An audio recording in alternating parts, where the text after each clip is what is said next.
आप देख रहे हैं हरिहर भक्ति रस चैनल पर परम पूज्य श्री कृष्णदेव शास्त्री जी महाराज के श्रीमुख से भागवत महात्म की कथा।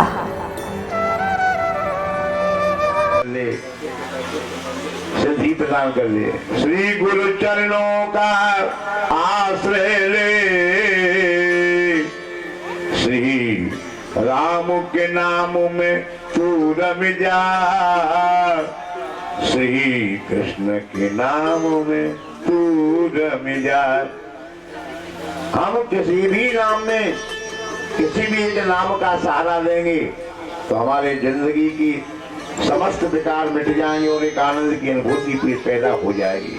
तो देखो भैया, पहले ही महात्मा के 5वें स्कंद में लिखा है कि दुनिया में सच क्या है। बड़े ध्यान से मेरी बात को सुनेंगे, बहुत बड़ी बात है। आपको इस बात की मैं जानकारी दे रहा हूं कि सत्य क्या है। तत्सत्य तत्सत्ता आज भी है और कल भी होगा और आपसे पहले भी था। तो बताओ ऐसी कौन सी चीज है जो पहले भी थी और आज भी हो, कल भी रहे। कोई ऐसा पेड़ हो, कोई ऐसा भवन हो, कोई ऐसा शरीर हो, कोई ऐसा गहना हो, सबको टूटना है, फूटना है, फटना है, जाना है। आँख हो, कान हो, आपने देखा होगा अपने आप भगवान ने व्यवस्था की है। दूध के दांत अपने आप गिर जाते हैं, गिराने की जरूरत नहीं है। जब ज्यादा खाने की आवश्यकता नहीं तो उसे हल्के दांत दिए जाते कि ज्यादा नहीं खा जाए। और जब दांत नहीं, जब दांत नहीं तब दूध दियो, और जब दांत मिले तो अन्न मिलेगो।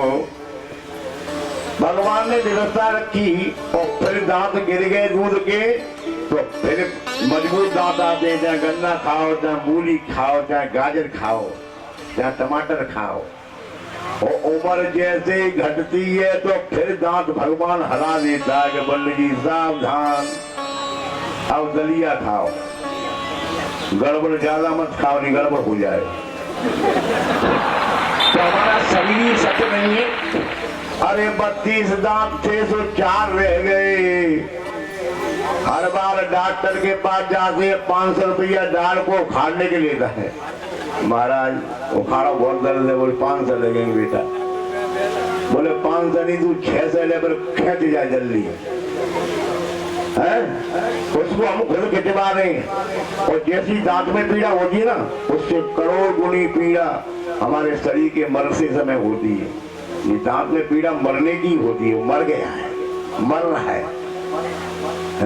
तो लोग कहते हैं मरने वाले की जल्दी मर जाए तो ठीक है। लोग कहते दांत को मार दे, तू जल्दी कर, हटा इसको।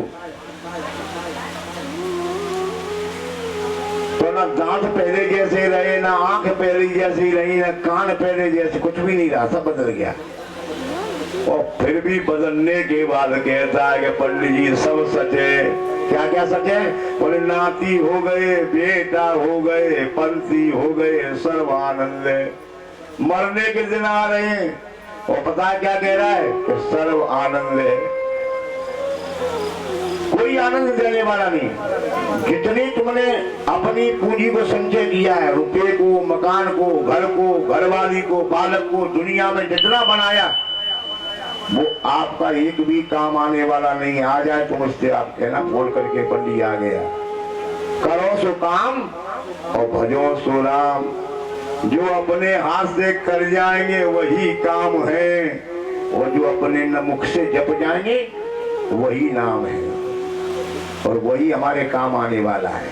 इसलिए भागवत के 5वें श्लोक में लिखा गया है, सच्चिदानंद रूपाय विश्वोत्पत्त्यादि हेतवे भूतापत्रय विनाशाय श्री कृष्णाय वयम नमः। ध्यान देंगे मेरी बात का। चारों संप्रदाय के आचार्यों ने लिखा है कि भागवत के पहले श्लोक का वाचन हो जाए और जिस दिन कथा पूरी हो उस दिन आखिरी श्लोक का वाचन हो जाए तो सुनने वालों को पूरे भागवत का सुनने का पुण्य प्राप्त होता है। इसलिए हम आज पहले दिन पहले श्लोक को बोलेंगे और आखिरी दिन आखिरी को बोलेंगे। तो पहले मैं बोलूंगा, बाद में आप बोलेंगे, बड़े ध्यान से सुनेंगे।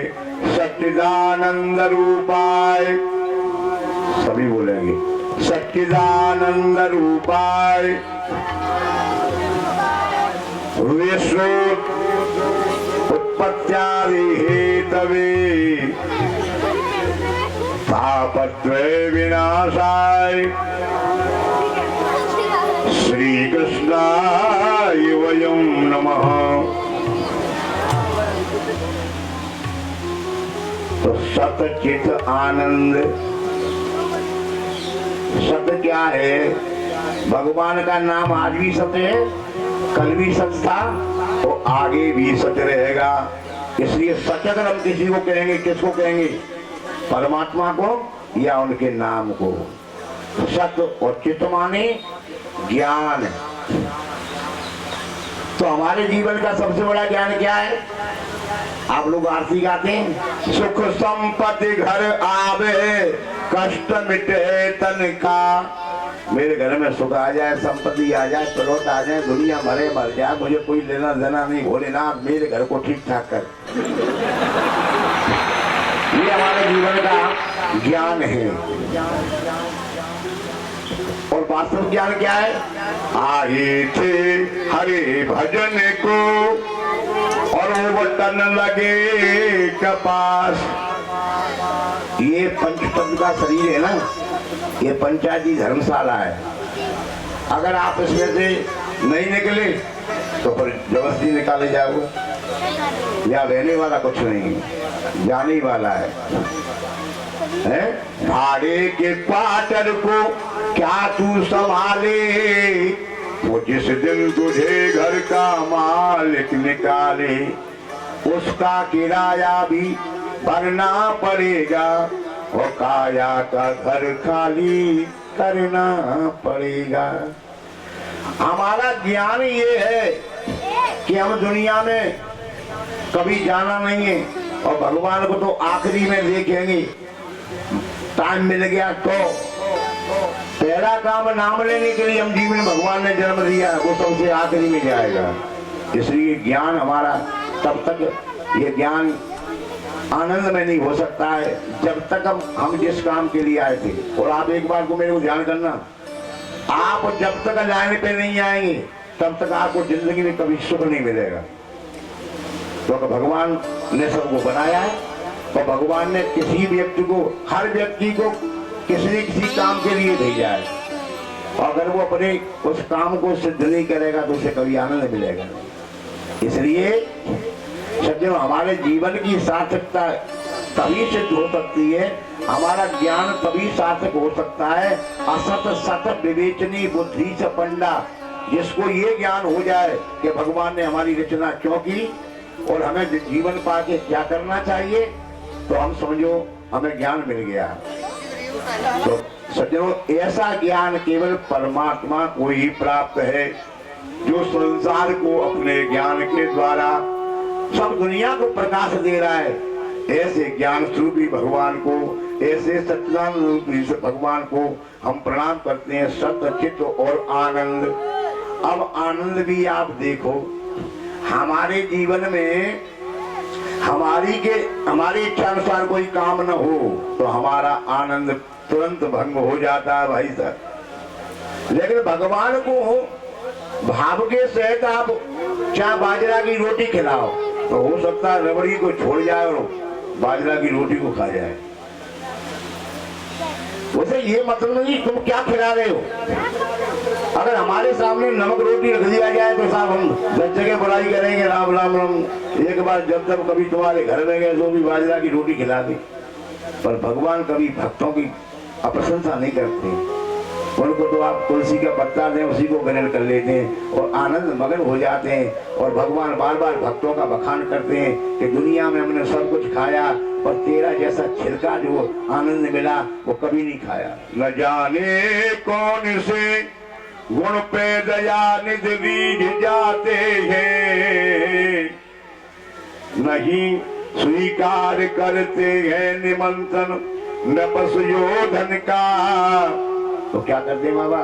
बोले विदुर के घर पहुंच कर भोग छिलकों का लगाती है। और इतना आनंद कि विदुर ने जब रोका ना तो विदुर पे नाराज हो गए। राम राम राम, क्या आनंद चल रहा था। भोजन तो कई बार किया पर आज ज्यादा आनंद तुमने बीच में रोक दिया ना। छिलका खाते समय भी उसको आनंद है। तो दुनिया में कोई आनंद का निधान अगर है तो वही हो सकता है, और दूसरा नहीं हो सकता है। और हमें जिंदगी में अपने में आनंद लेना है। तो मैंने कल भी कहा था, फिर कह रहा हूं कि आपको फसल जीवन में नहीं है, पर काम करते हुए जो भगवान का नाम लेता रहेगा, बस वही भगवान कहते हैं यही काम तेरा सही है। काम करते चलो, नाम जपते चलो, काम करते चलो, ओ नाम जपते चलो, मुरली वाले को मन से रिझाते चलो, कृष्ण गोविंद गोपाल गाते चलो। काम करते हुए जो आनंद मगन हो जाएगा सज्जनों, बस भगवान भी उससे खुश हो जाएगा। भाई भगवान हर अवस्था में, हर स्थिति में, हर स्वरूप में अपने आप को परमानंद में मगन रखते हैं। तो सज्जनों, हम उनके चरणों का सहारा लेंगे तो हमारा भी आनंद, हमारा भी सत्य कभी जीवन में कभी आनंद की अनुभूति के अलावा दूसरा प्राप्त नहीं हो सकता है। और सज्जनों, दूसरे में कहते हैं विश्वोत्पत्त्यादि हित भी ध्यान करो। हम रोटी बनाती हैं मैया, तो पानी चाहिए, आटा चाहिए, तवा चाहिए, फिर गैस चाहिए, तब रोटी बनेगी, उससे पहले नहीं बन सकती। लेकिन ये भगवान जब दुनिया को बनाता है ना, इस संसार को, तो उसको किसी की जरूरत नहीं पड़ती, केवल संकल्प मात्र से ही इस संसार को बना देता है। हर प्रकार के जीव का निर्माण कर देता है, बिना सामान के, बिना मरम्मत के, बिना दुकान खोले, बिना पूंजी लगाए, हर प्राणियों को। तो विश्व की उत्पत्ति भी करता है। कभी कभी आपने घर में देखा हो, बेटा बेटी तुम खूब पैदा कर देते हैं, 5, 7, 8, 9, 10, पर पालन नहीं हो पाता परिवार का। पूरे परिवार का पालन नहीं कर सकते हैं, मुसीबतें हो जाती हैं, लड़ाई झगड़े हो जाते हैं, हिस्सा बांट हो जाते हैं। लेकिन भगवान जितने जीवधारी मतलब 84 लाख योनियों को बनाता है, तो सबको भूखा जगाता है पर सुलाता किसी को नहीं। 84 लाख योनियों की पालने की गारंटी भगवान है, सबको भोजन मिलता है। तो अगर कोई दुनिया की उत्पत्ति करने वाला है तो परमात्मा है, और सज्जनों पालन करने वाला है तो परमात्मा है। और सज्जनों, अगर दुनिया में कोई मारने वाला भी है ना, तो केवल भगवान, उसके अलावा कोई शक्ति नहीं है कि जीव को किसी प्रकार की चोट। तो तीनों कार्य सतचित आनंद भगवान, और विश्व की उत्पत्ति और पोषण और संहार भी भगवान ही करते हैं। और आपको मालूम है कि कैसी उत्पत्ति? हमारे घर में मीटर लगे हुए हैं, अगर बिजली का बिल नहीं भरा तो मीटर कनेक्शन कट जाएगा, पर सूरज नारायण के यहाँ से कोई बिल नहीं आता है, फ्री लाइट सबको मिल रही है। और एक बात ध्यान करें, ऐसा नहीं है कि सूरज भगवान को कोई लोटा चढ़ावे तो उसके घर में होगा प्रकाश, तो जो लोटा नहीं चढ़ावे उसके खेत में नहीं होगा, सबके में होगा। लोटा चढ़ावे तो न चढ़ावे तो सबको आनंद, सबका जीवन दान। और तापत्रय विनाशाय, ध्यान दे भाई साहब, हर रोग का इलाज है। बड़े से बड़े लोगों का लोग डॉक्टरों ने इलाज कर दिया है, पार्ट्स भी बदल जाते हैं। 50 तो ऐसे पिता हैं जिनके किडनी इत्यादि फेल हो गई, उनके बेटे जाते हैं उसमें से निकलवा देते थोड़ा सा हिस्सा, बाप भी जिंदा और बेटा भी जिंदा। है? ये सब कुछ हो सकता है, लेकिन 3 प्रकार के जो ताप हैं उनका निवारण किसी से नहीं हो सकता है भाई साहब। महाराज हमको क्रोध आता है, कोई दवाई हो टेबलेट हो दे दो, क्रोध का कैप्सूल नहीं चला भाई साहब, न चल सकता है। लेकिन भगवान के नाम में इतनी सामर्थ है, उससे काम क्रोध मोह लोभ सब कुछ टल सकता है। भगवान के नाम लेने से मात्र से आनंद की अनुभूति होती है। जो आनंद सहज सुख राशि उसी कर से तये लोक सुपासी। जो आनंद का निधान है, जो आनंद प्रदान कर रहा है, वो भगवान का नाम है। तीनों प्रकार के तापों का विनाश करने की आद भौतिक आद दैविक, ऐसे भगवान श्री कृष्ण को हम नमस्कार करते हैं, नमन करते हैं। इसके विद्वानों ने 108 अर्थ लिखे हैं, लेकिन सज्जनों इसमें 2 अर्थ प्रदान है। हमारे बरसाने वालों ने लिखा है कि देखो ये राधा जी की वंदनाएं, श्री कृष्णाय वयम नमः। ये श्री जी जो श्री नाम है, श्री जी वो राधा जी का नाम है। तो उसमें लिखा है कि सच्चिदानंद रूपाय विश्वोत्पत्त्यादि हेतवे तापत्रय विनाशाय श्री कृष्णाय। जो कृष्ण श्री जी के चरणों में बलिहार होते हैं कि राधे रानी जी, आपके बिना आनंद नहीं, आपके बिना रास नहीं, आपके बिना शक्ति नहीं, आपके बिना दुनिया नहीं।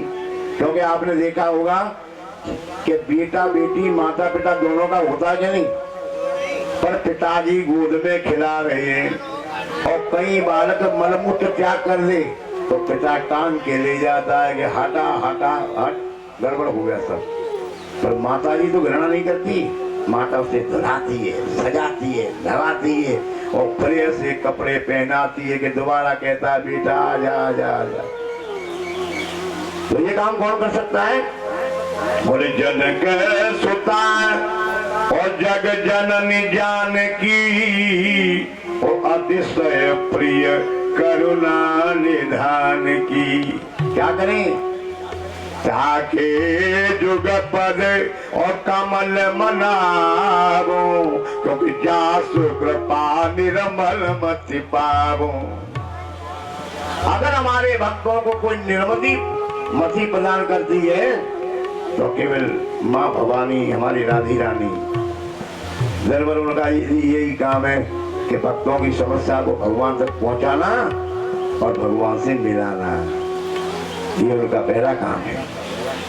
तो सज्जनों, हमारे राधे रानी के बिना कृष्ण भी शाम भी याद आए तो हम तो कहते हैं कि राधा कृष्ण दोनों की वंदना है। इसलिए जोड़ जोड़ी को हम नमस्कार करके और आगे चलते हैं।